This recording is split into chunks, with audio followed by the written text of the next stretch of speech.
The First Coast has a long history of military service and sacrifice, and all week long we've been live from Normandy, France, marking the 75th anniversary of D-Day. It's an important day that saved freedom and changed the course of history. As we wrap up our week-long commemoration of the importance of D-Day, we take a look back at some of the more poignant moments that our Jeannie Blaylock and Louis Turner experienced in their time there. I'm Jeannie Blaylock. And I'm Lou Turner. We are honored to be right here in France, the beaches of Normandy, for the 75th anniversary of D-Day. Mr. Shackle, it's an honor to meet you, and I have to tell our audience, you started your military career where? Camp Blanding, That's Florida. our hometown. We didn't know until General Eisenhower said, "The eyes of the world are on you," and this makes shivers run up and down my spine today. We come by the thousands, and we come to do business. And you know, we had a couple guys who fought in this war here, and it felt very generational. It's an honor for me to have his picture. It's to keep the memory alive. Look at all this. I mean, the reenactors here, they're everywhere. Airborne! All the way! How was that? Oh my God. Amazing. It was, oh my gosh. Amazing. Beautiful jump, beautiful flight. Everything was perfect. It's great to get those Jacksonville connections. Everyone here, reenactors, who reenact the storming of the beaches. Let's celebrate the guys who are still alive and still with us 75 years later. You are about to embark upon the great crusade toward which we have striven these many months. The eyes of the world are upon you.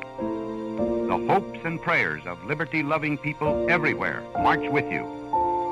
In company with our brave allies and brothers in arms on other fronts, you will bring about the destruction of the German war machine, the elimination of Nazi tyranny over the oppressed peoples of Europe, and security for ourselves in a free world.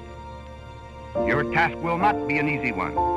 Your enemy is well-trained, well-equipped, and battle-hardened. He will fight savagely. But this is the year 1944. Much has happened since the Nazi triumphs of 1940-41. The United Nations have inflicted upon the Germans great defeats in open battle, man to man. Our air offensive has seriously reduced their strength in the air and their capacity to wage war on the ground. Our home fronts have given us an overwhelming superiority in weapons and munitions of war, and placed at our disposal great reserves of trained fighting men. The tide has turned.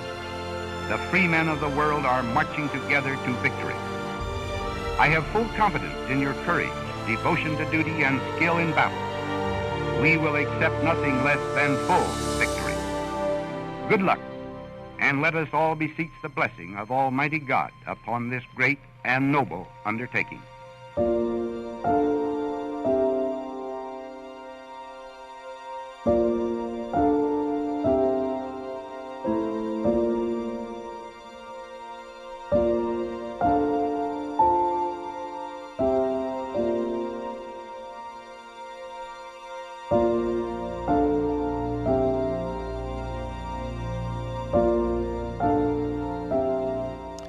And as we wrap up our week-long coverage of the 75th anniversary of D-Day, we want to take this time to say thank you.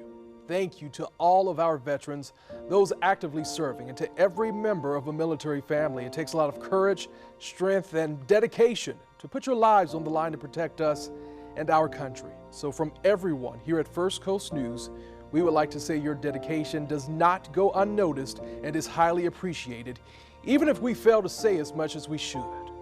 Thank you again. We cannot say thank you enough.